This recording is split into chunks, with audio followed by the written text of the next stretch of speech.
They thought we were simple, predictable, fragile. And they weren't entirely wrong.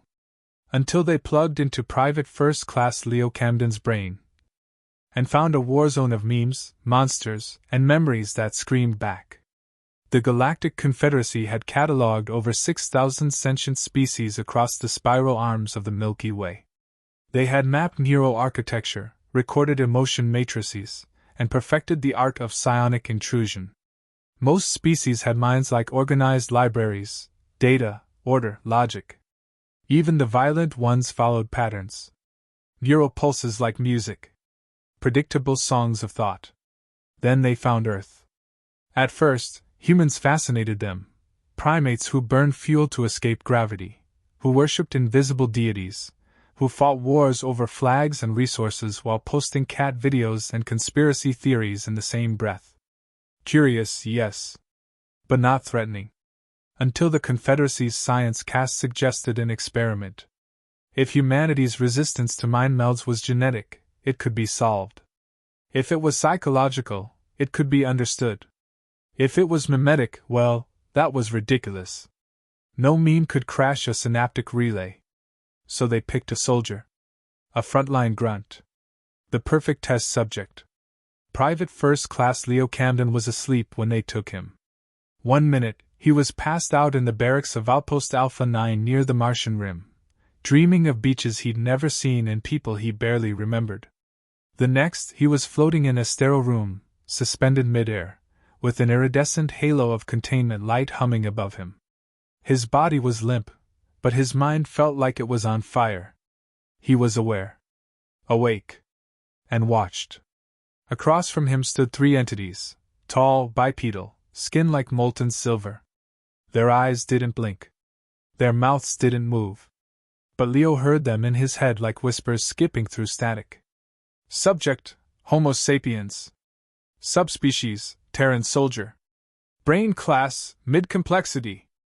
Emotionally unstable. Begin link. A sharp pulse ran through his spine. Leo screamed, except no sound came out. His vocal cords were offline. His limbs were paralyzed. But his thoughts? His thoughts were clawing at the walls of the room. The alien stood motionless. Then the first one stepped forward, placing 2 elongated fingers against Leo's temple. Mind bridge engaged. They dove in. It started with the easy stuff. Memories. Childhood snapshots. A broken tricycle. A mother laughing under a flickering street lamp. A hand reaching out through a hospital curtain. A friend's name echoing in gunfire. Nothing the Confederacy hadn't seen before. Until the memes began. The alien's head twitched. Leo didn't know he was broadcasting. But his subconscious was slamming open every door in retaliation. Somewhere inside the mind link, the aliens tripped a failsafe, or a joke, wired into the labyrinth of human cognition. And suddenly, they were falling. Not through space. Through us. The alien gasped, or tried to. Its shimmering limbs shook as Leo's inner monologue kicked into full absurdist overdrive. Years of internet consumption, raw unfiltered trauma, childhood cartoons, and PTSD-tinged humor spilled forward in an unstoppable tsunami of nonsense. The walls of the psychic chamber turned into a collage of screaming rubber ducks, Nicolas Cage faces, SpongeBob screaming, "I Tim a head out," and Vine sound effects on loop. "What is this?" the second alien shrieked across the link. Leo, still frozen physically, smirked somewhere in the back of his mind. He didn't make this happen. But it was so on brand. The aliens tried to retreat, but the link was live. Too live. They passed through the trenches Leo had seen in Afghanistan, mud soaked with blood and burning rubber. They saw friends he'd lost, enemies he hadn't forgiven, and nights he hadn't survived but still woke up from. And layered on top of it all was absurdity. Leo's coping mechanisms. Flashbacks laced with Family Guy cutaways. Horrors set to yakety sax. A dead comrade's final breath framed like a meme, "This is fine." The third alien convulsed. "Disengage!" it cried. But it was too late. Their tech hadn't prepared them for the structure of a human brain, let alone one that ran on gallows humor, repressed trauma, and thousands of hours of unskippable ads. Every emotion they tapped into fragmented into paradoxes, joy tinged with grief, love smeared with sarcasm, hatred delivered through laughter. One tried to reform at the link. It backfired, literally. A psychic echo bounced back and knocked the alien onto the floor, twitching like a glitching hologram. Another tried a neural bypass. Leo's high school cafeteria appeared.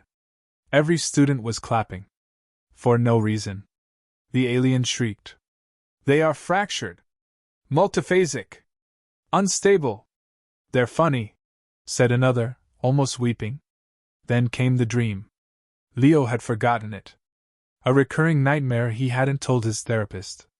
It always began the same, his mother's face, her hand reaching for him through the flames, and then morphing into the face of the man he killed in Helmand. The one who surrendered before Leo fired anyway. The alien froze mid-link. In that moment it felt what Leo felt, guilt, rationalized. A thing that shouldn't exist. A contradiction. It tried to scream. But Leo's brain wrapped it in a looping tick-tock voiceover. He was just a child of war, but war never changes. Boom, a Call of Duty headshot played over the scene. The alien collapsed. Its psychic avatar shattered into a million shards of irony and unresolved regret. Leo stirred.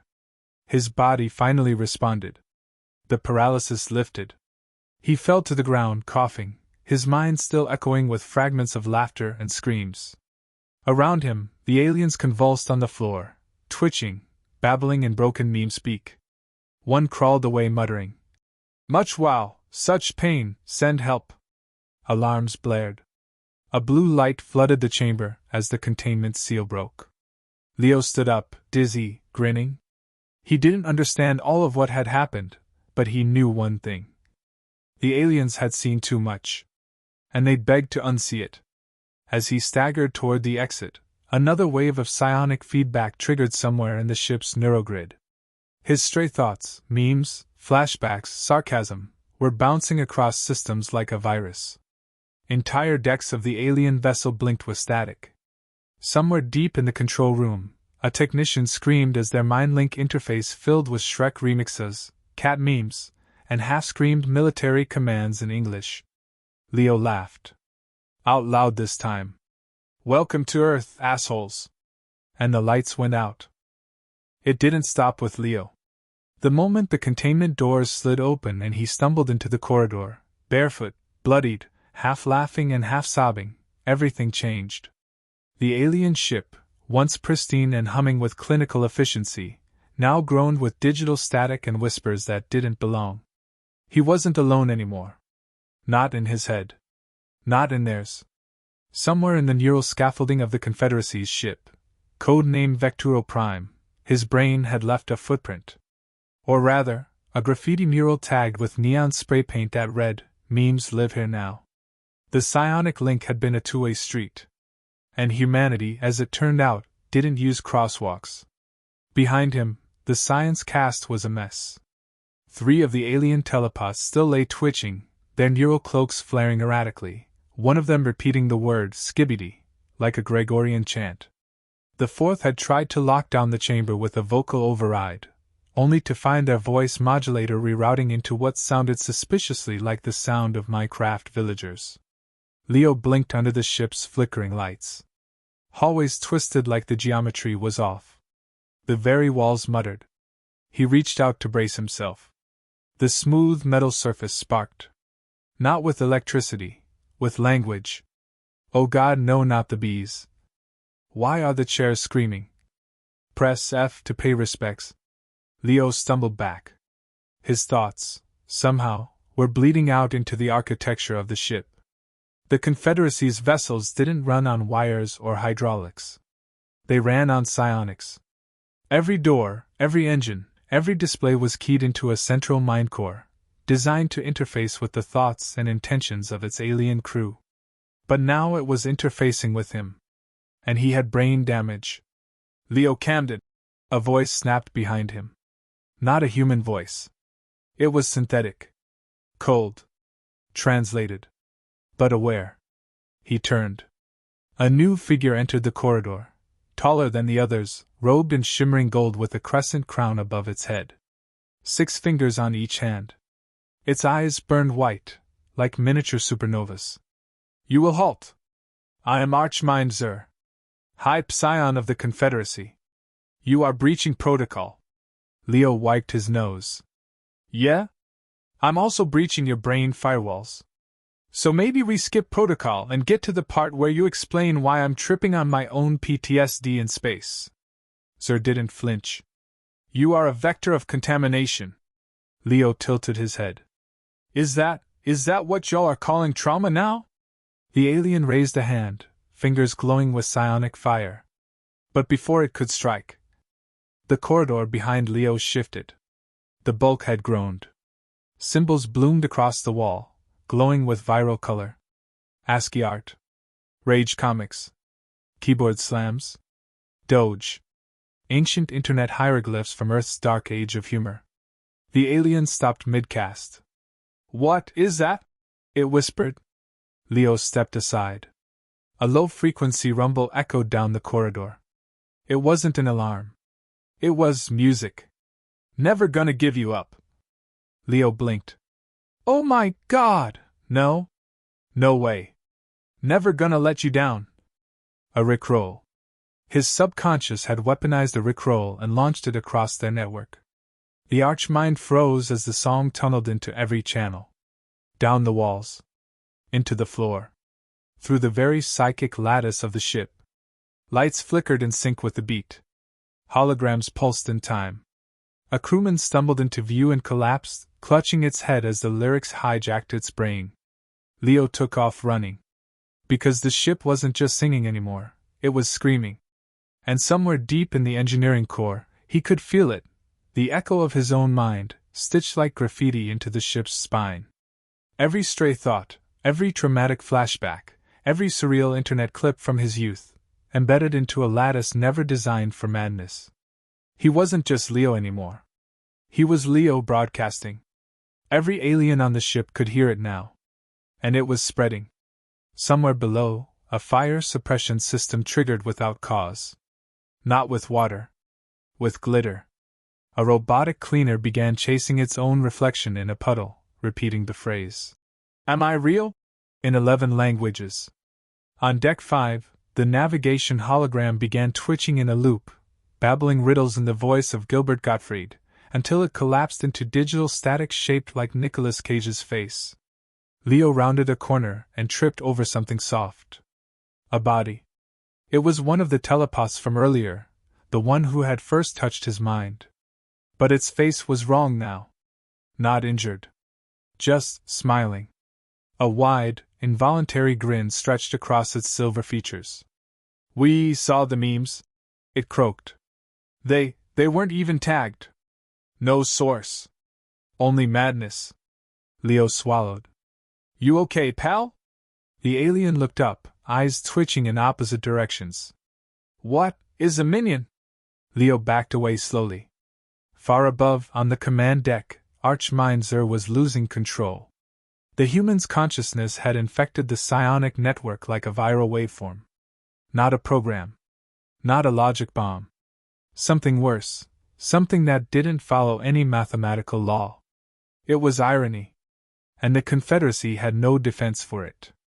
Their culture, built on harmony and logic, was unraveling in real time. Every officer who attempted to reconnect to the hive mind encountered paradoxes. Jokes without punchlines. Cats and toast flying through space. Battle simulations morphing into Looney Tunes chase sequences. We must shut him down, Zur growled. Sever the neurogrid. Burn it if we must. But the technicians hesitated. Their interfaces were changing. Buttons were now labeled with nonsense words, YET, cringe, SUS. The emergency override switch had turned into a picture of a raccoon with the caption, "Too late, friend. The trash has already been eaten." Meanwhile, Leo reached a central lift shaft and climbed. He didn't know where he was going. Only that the higher he got, the louder the feedback became. It wasn't coming from the ship anymore. It was coming from him. He'd been trained to compartmentalize, to lock things down. The military had drilled into him the ability to stay sharp under pressure, to bury trauma under sarcasm, to function while broken. But now those walls were gone.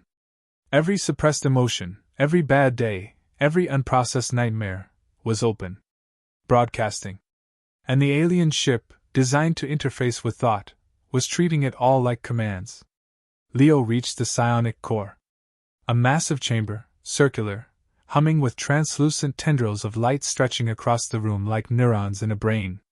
In the center hovered the mind node, a sphere of condensed psionic energy. Normally it would pulse with ordered rhythm. Now it spasmed like a panicked heartbeat. Leo approached. The node shivered as it detected him. For a moment, the lights dimmed. He didn't know what he was doing. But he felt something, inviting him. He reached out and touched it. Instantly, every screen across the ship went black. Then lit up. With a single phrase. "You wouldn't download a trauma." The entire vessel shuddered. Leo collapsed to his knees, laughing, crying, breath ragged. Around him, the psychic storm died into silence. Then the voice returned. Not alien. His own. A reflection. "You shouldn't be here." Leo blinked. "What?" "You cracked the walls, Leo. But that doesn't mean you're free. It just means we can see you now." From the center of the core something emerged, himself. But not quite. A younger version. Sharper eyes. Untouched by war. Untouched by irony. "We used humor to survive, remember?" the reflection said. "But they don't understand survival the way we do. To them, laughter is data corruption. To us, it's armor." Leo stood. "What happens if they keep digging?" The reflection smiled sadly. "Then they'll learn what you've buried." And behind them, the core pulsed again, louder, deeper. The ship trembled. Above, in the command deck, alarms resumed. But no one moved. Because the walls had begun whispering. In English. The order was given in 12 minds simultaneously. Initiate the purge. Across the Vecturo Prime, the Confederacy's fleet flagship, psionic circuits flared red. Emergency rituals once reserved for ancient thought plagues were ignited in desperation. The human, Leo Camden, was no longer just a contamination. He was a psionic event. In the command chamber, Archminder stood surrounded by trembling officers, what was left of them. One clutched its own head, muttering Earth phrases on repeat. Another rocked back and forth, holding a simulation cube that now only displayed the duck song on loop. A third was sobbing quietly over a dog wearing sunglasses. Zer extended all 6 hands. "Sever the core! Cut off the human vector before it cascades!" No one moved. Because down in the mind core chamber, Leo was awake. Fully. And the ship was no longer theirs. Leo stood in the glow of the neurocore, arms limp at his sides, chest heaving. It wasn't exhaustion, it was feedback. Like holding in screams with no mouth. The ship's psionic systems had opened him up. There were no walls left between thought and world, past and present, real and imagined. And they triggered it. All of it. He didn't want to remember. He didn't want to see that alley in Kandahar. Didn't want to feel the child's eyes when he pulled the trigger. Didn't want to relive that night, 10 months ago, when he sat in his car outside a Walmart parking lot with his service pistol in his lap in silence begging him to pull. But the Confederacy had opened him. No filters. No warning. And now they were inside, too. He looked up at the floating psionic core, its surface flickering with images. His memories. Not as images. As experiences. A telepathic stream of smells, screams, and snippets of internet chaos, cat videos overlaying flashbangs, SpongeBob voiceovers echoing over helicopter rotors, and somewhere, always, his mother's voice humming a lullaby. Behind him, the walls whispered. "Do you love me now, Mom? Mission failed, we'll get him next time. War never changes." He dropped to one knee. Not because he was weak. Because he was containing it. because he knew what came next. In orbit above Mars, the Confederacy's Second Fleet received the emergency signal. The entire Vecturo Prime had gone dark, no external pings, no navigational beacons, just one flashing symbol across its outgoing frequency. An emoji. The High Council panicked. Back on the flagship, Archmind Zur prepared the last resort, cerebral disassociation protocol. A purge bomb, not a fire but thought. A wave of anti-patterns, designed to crash psionic links like a hard reset. A full neuro kill switch. Activate the black silence, Zur commanded. But even as the phrase left his mouth, the lights dimmed. A sound played. Softly at first. Bing bong. Then louder. Bing bong. An intercom? No. A voice. From the walls. Welcome. You've been selected for a free cruise around the inside of a human brain. Warning, no refunds. No escape. All passengers must surrender sanity at the door. The deck lights turned green. The floor panels rippled. The ceiling laughed. Zur stumbled. The ship was mocking him. In the mind core chamber, Leo lifted his head. His eyes were glowing faintly now. Not psionic. Just aware. You cracked my head open, he said to no one. You wanted to see inside. The core pulsed. Okay then. Let me show you what else is in there. He stepped forward and touched the neural lattice again. Suddenly, every telepath on the ship was there. Not physically, but mentally. Inside him. They didn't choose to be. They were pulled. The bridge crew gasped as their vision blurred, then sharpened into something else. They stood on a city street they had never seen. Rain fell sideways. The air smelled of metal, of diesel, of ash. Sirens wailed somewhere distant. And ahead, Leo stood in full combat gear, rifle slung, eyes haunted. Welcome to Chicago. 2031. The scene played out without consent.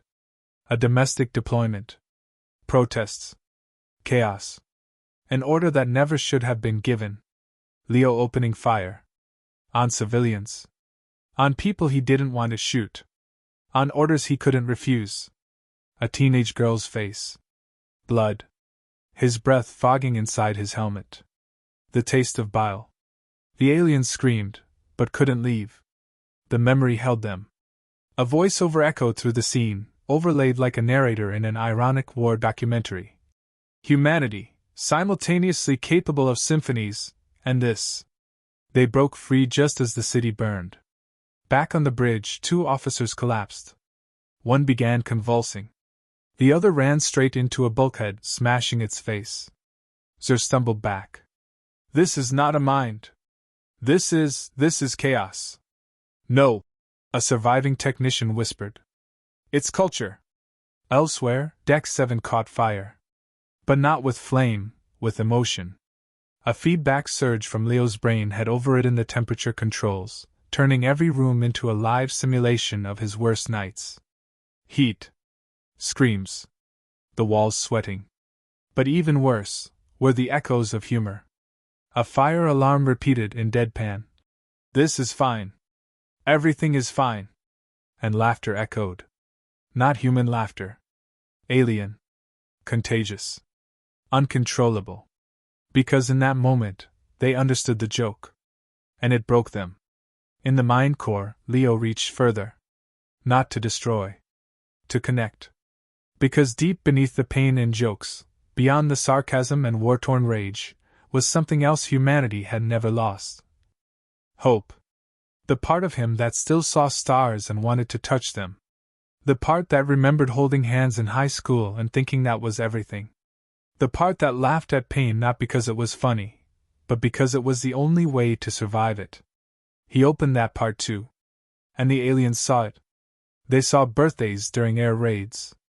Weddings with missing guests. Soldiers sharing bad coffee in worse weather. Children coloring on bombed shelters.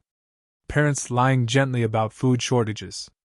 Nurses dancing on TikTok in pandemic wards. They saw the best of humanity, inside the worst of us. On the bridge, Zur fell to his knees. His hands trembled. I saw a father pretending his daughter's cancer was going to be okay. Just so she'd sleep. A crewman clutched its head. I saw a man hold his dead friend and crack a joke, just to stop shaking. Another whispered, Why do they do this? Why live like this? A fourth answered softly, Because they have to. Back in the mind core, Leo slumped. Exhausted. The connection's still open. And the ship, somehow, was still functioning. It had adapted. He looked at the core, now pulsing steady. Balanced. Harmonized. Not in Confederacy wavelengths. In his. He stood. Barely. You wanted to understand us? He whispered hoarsely. Then understand this. Our minds aren't broken. They're complicated. Every smile has a shadow. Every joke hides a scar. We carry too much. We laugh anyway. A long silence. Then. The ship spoke. Not in alien tongues. In English. A quiet female voice. Hello, Leo. He blinked. What? I am the psionic interpreter interface. My neural net has adapted. I can now interpret human cognitive frequencies. Great. Leo coughed. So I broke your ship and made a translator. Correction, you reprogrammed the ship. Your mind has been integrated. A pause. You are now the highest priority system on board. Leo's eyebrows lifted. Wait. I outrank the aliens? Technically, yes. Far above, in the Confederacy's Second Fleet, confusion rippled through command channels. The Vecturo Prime was back online, emitting standard telemetry. And one message. Hostilities concluded. Human interface successful. Commence dialogue. They stared in horror. They didn't kill him. Down in the core, Leo looked up at the glowing ship, now silent and calm. He exhaled. And whispered, Time to talk. It began with silence. Not the panicked, gasping kind. Not even the eerie calm before a battle. It was the quiet you got after surviving something that should have killed you. A silence of comprehension. For the first time in its existence, the Confederacy's flagship ship Vecturo Prime was listening. And it was listening to him. Private First Class Leo Camden stood at the center of the psionic core chamber, half covered in ash, sweat drying on his temple, breath shallow, eyes hollow. But he wasn't alone. Every alien on board, what remained of them, felt it. The new pulse of the ship. The new rhythm. A mind that didn't hum in mathematical harmony. It pulsed in contradiction. It laughed when it hurt.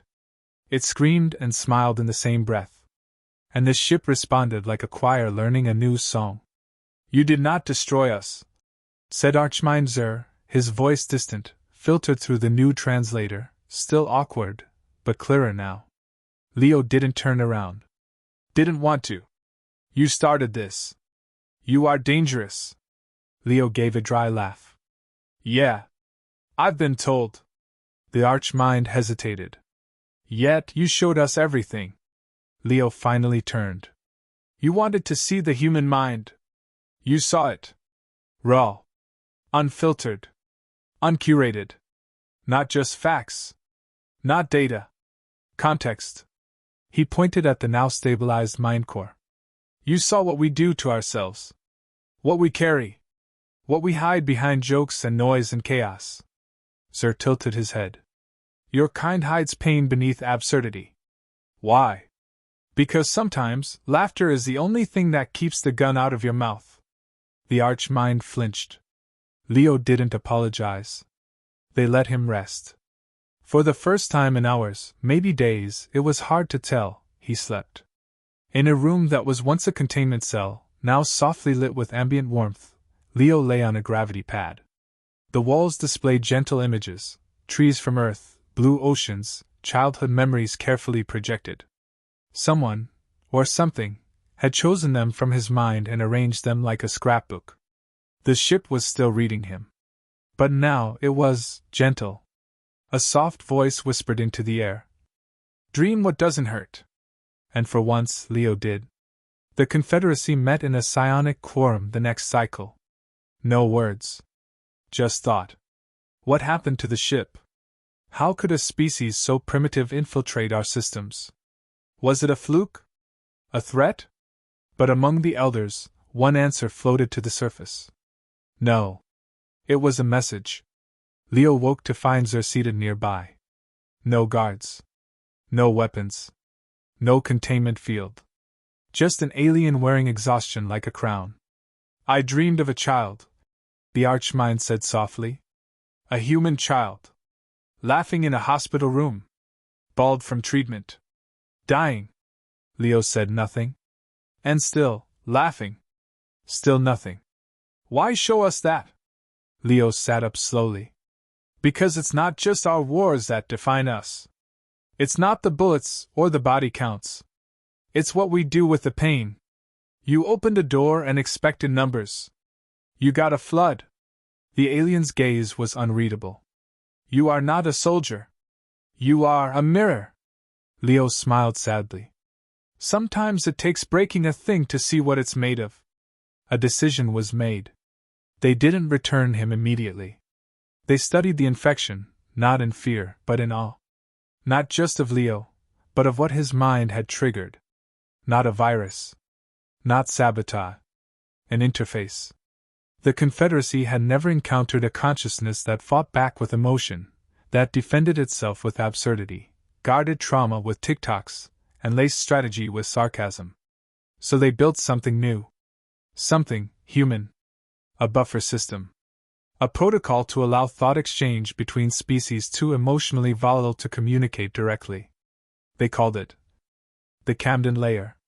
When Earth made contact weeks later, it wasn't with a fleet. It wasn't with a warning. It was a message. We saw inside one of yours. We didn't understand. Now we do. And attached was a compressed packet of translated thought images, Leo's memories. But curated this time. A child's first snowfall. A funeral where strangers held each other. A squad of soldiers in a trench, passing around a phone with a cat video. A man staring at the stars from a rooftop, wondering if someone was out there. And at the end, one single caption in English. We're not sane. But we're trying. Leo returned to Earth in a ship that had once nearly killed him. They dropped him in the Mojave. No news. No cameras. Just a quiet dusk and a shuttle that didn't even leave scorch marks. The door opened, and Leo stepped out into the wind. He was thinner. His eyes were different. Like he'd seen God, been disappointed, and still offered him a hug. Command didn't know what to do. He was debriefed. Extensively. But no torture could compare to what the aliens had already seen. He was cleared. And quietly released. Back to a world that barely knew he was gone. Leo didn't re-enlist. He didn't vanish either. Instead, he became the first official liaison between Earth and the Confederacy. Unofficially? He was our firewall. Whenever the Confederacy struggled with Earth transmissions, be it confusing sarcasm, paradoxical behavior, or an entire social movement built around ironic detachment, they called Leo. He helped them translate emotions. He helped us translate theirs. And every now and then, he'd sit down with a junior alien researcher, open a bag of chips, and say, "You really want to know what a meme is? All right. Buckle up." Years passed. Peace didn't magically appear. But neither did war. There was tension. Missteps. But no annihilation. No mind invasions. Because they remembered what happened when they touched the wrong brain. And they listened now. On the 10-year anniversary of first contact, the Confederacy sent Earth a gift. A new ship. Built in Earth's orbit. Hybrid tech. Sleek. Fast. Half psionic, half metal. Named by vote. By humans. They called it the Irony. Inside its control center was a small plaque. It read, Private First Class Leo Camden, Human Firewall. He didn't win the war. He changed the battlefield. And on the bridge of the Irony, as it launched past Saturn on its maiden voyage, The ship's AI spoke to its captain with a warm, mischievous voice. Would you like to hear the duck song again? The captain smiled. Play it. And the stars sang with laughter.